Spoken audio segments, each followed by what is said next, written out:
UI is user interface, anything that's not game related, so menus and meters and combo numbers and all that good stuff. The hallmark of a good UI, I would say, is making sure that when the player goes through the menus that they're able to navigate pretty easily and understand where everything is. And when instructions come up, we want to make sure that they're there and they're clear and they're obvious, but they don't kind of interfere with the gameplay.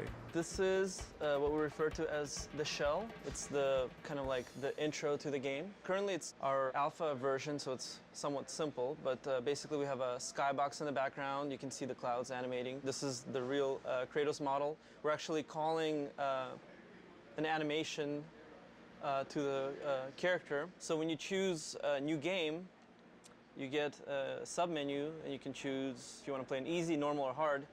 Very hard is locked out in the beginning.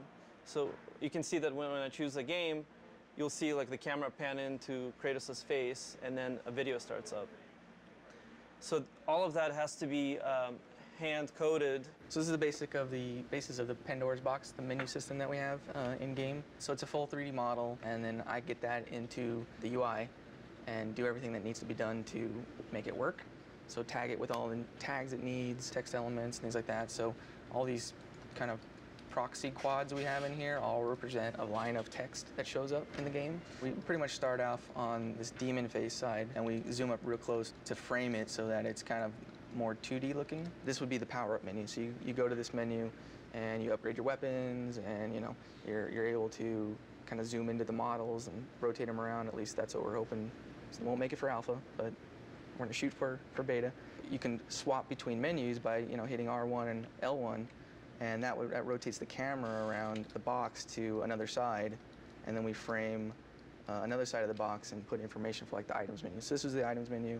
Top of the box is the status screen, so that's how many kills you have and all that good stuff. And then we push through into the box to get to the moves list. And then it goes in kind of like this cycle, so you can cycle through all of these menus in order. So pretty much what you're seeing here is the Pandora's box, and then from here you go, you swap to other screens, and we have all these kind of cool little animations going on. And eventually inside of these screens there'll be much more ancillary animations and things going on. This time around, for God of War 3 anyways, we completely switched our system up. This time it's all 3D. The same shaders that we put on game objects we use in the UI. So it opens up a whole new avenue of what we can do. It also opens up a whole new set of problems. So most definitely. Some of the problems we ran into creating the shell is using the character animation system that we have developed to animate the parts of the shell, specifically the menus.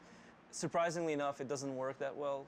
It works well for characters, but not well for the stuff that we need to do. So we had to add a lot of new tech to the system in order to get it working. Richard's pretty new to the UI. I mean, Richard's been here for a while at the studio, but he's just recently started helping me with the UI stuff, and so having him as a second set of eyes for this whole system has been really helpful.